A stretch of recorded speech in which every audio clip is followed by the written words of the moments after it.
Speaker, I am deeply concerned by violence targeting the religious minorities, including Hindus, Buddhists, and Christians in Bangladesh.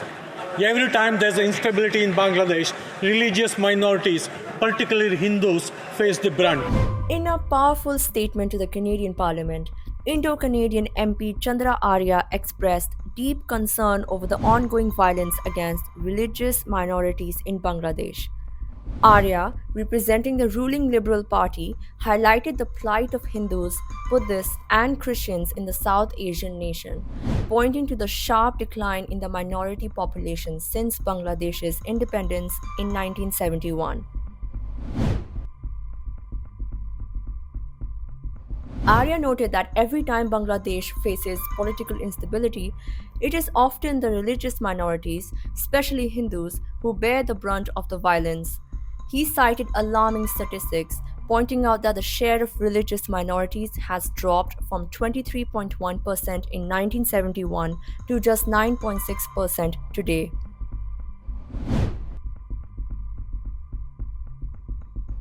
The MP also raised the concerns of Canadian Hindus with family ties to Bangladesh who fear for the safety of their loved ones and the security of their temples and properties.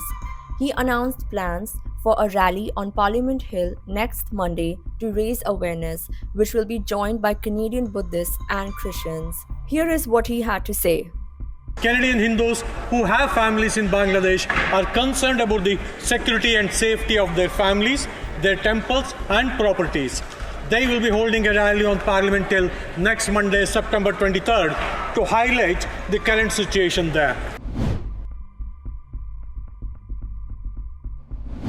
Following the fall of Sheikh Hasina's government and the installation of an interim regime led by Nobel laureate Muhammad Yunus, the advocacy group Bangladeshi Canadian Hindus has called on Ottawa to condemn the violence and expedite refugee status for those fleeing religious persecution. Several protests have already taken place across Canada, urging the government to take a stand.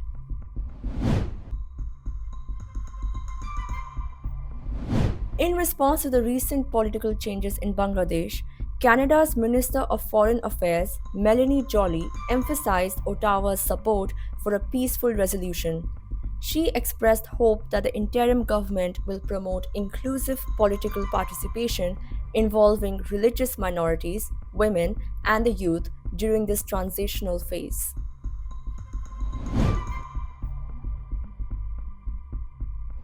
In August, Prime Minister Narendra Modi spoke with US President Joe Biden.